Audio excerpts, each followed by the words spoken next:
art form is storytelling, and it's personal narrative storytelling. So real people telling real stories. And so in our bones is this idea of being human-centered. You are a whole person. You are bringing your whole self to work.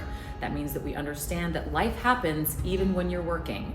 It's a really flexible place to be. We practice empathetic listening as part of our workshops, and that means that's also something that we practice among each other. I think one of the things that I am the most proud of when I think about how Second Story has grown as an organization is how deeply it has committed to the idea of people being humans and what it means to be humans, and how we think about that and scaffold for it and problem solve for it and really invest in the people who are around the organization, whether it's our artists or our staff members or our board members or the audience that comes, but really thinking about how do we craft the care for people and invest our time and resources into that particular piece of the puzzle.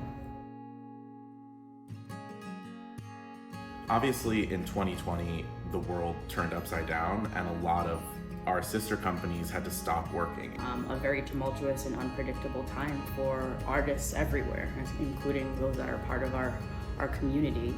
There was a period where we had to just take a pause, take care of ourselves, figure out what the world looked like for the time being, and move into what the art could look like moving forward.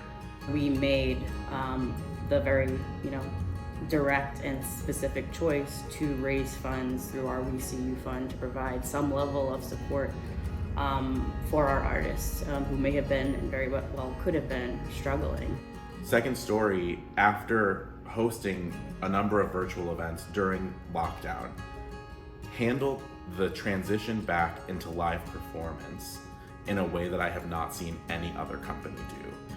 It wasn't just a moment where we decided, okay, virtual is over, we're going back to in-person. We created a model that served both of those audiences so that the people looking online could still get the full experience of a Second Story event without having to compromise on what they needed to do to keep themselves safe. I think I like to think about Second Story as like this transformational experience, or at least it was for me and for a lot of folks that I talk about or talk to about it. There's this thing that we talk about, the sort of what your story is about. It's that aha moment, it's that epiphany. One of our company members, Shepsara, mentioned the idea of a liberatory spark. And it's the moment in the story where you make a realization that makes you or someone around you or near you a little bit more free. Changing the world through story doesn't always look like confronting your problematic family member at Thanksgiving or, going into a store and paying for someone's entire grocery bill. They can be tiny, they can be small, they can be noticing something that you've never noticed before and carrying that with you. It can be changing a small behavior that makes a really lasting impact.